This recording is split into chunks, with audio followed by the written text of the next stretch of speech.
Paano nga ba natin malalaman kung sino-sino ang mga nakasubscribe sa ating channel?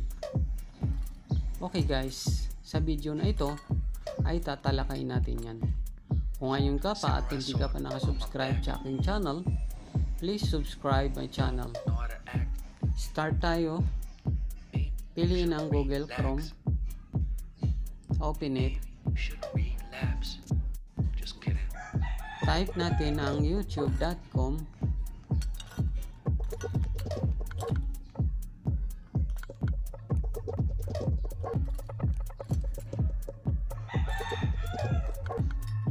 Be sure na naka-desktop site ang ating mga cellphone. Ang tatlong dot sa may right side na may bilog sa bandang itaas. Open natin siya. Ito ang desktop site. Open natin para malagyan ng set ang settle.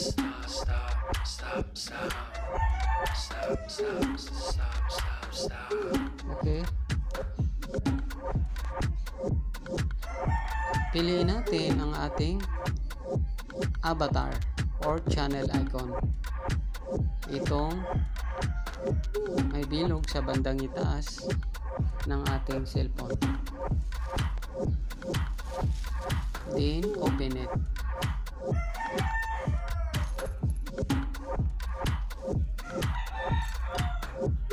Piliin ang YouTube Studio sa pangatlo.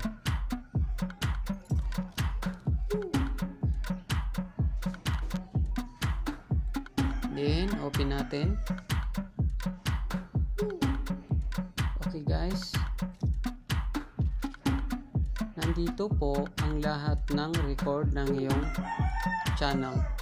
Scroll down.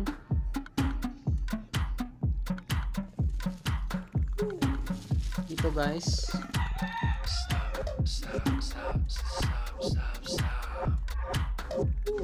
Dito makikita ang lahat ng nakasubscribe sa ating channel.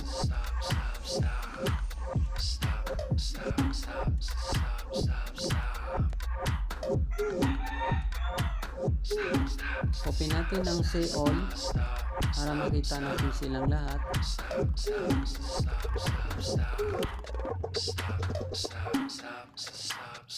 Ang kulang yung makikita dyan. Open natin tong triangle. Open natin siya. Ilagay natin sa 50.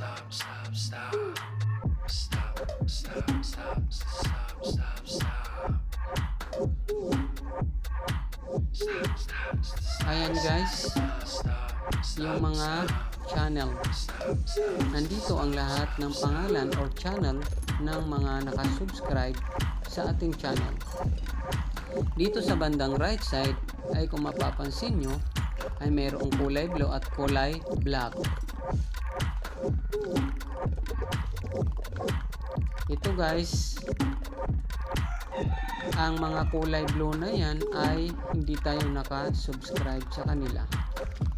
Pag pinindot natin ang unsubscribe ay magiging kulay blue yan.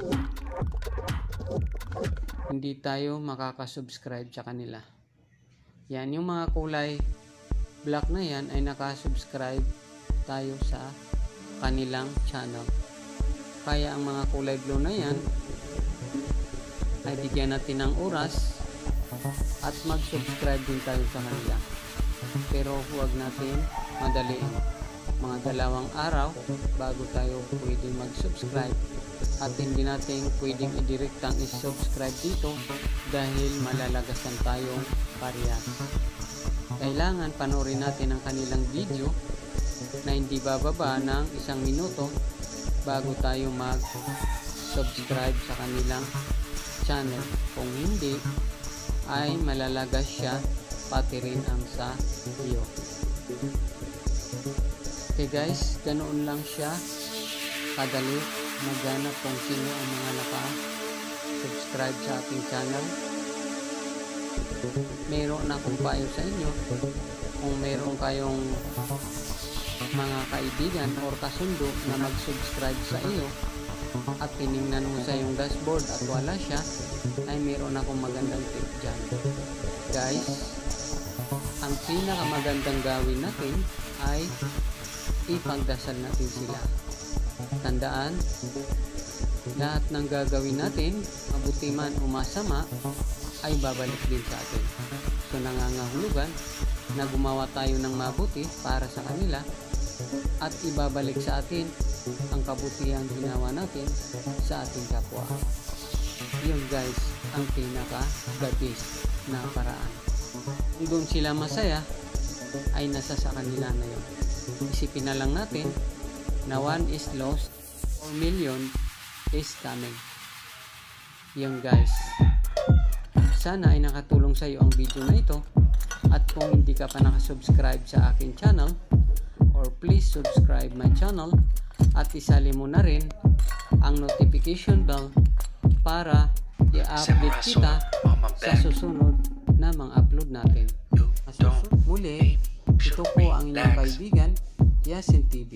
Maraming salamat po sa iyong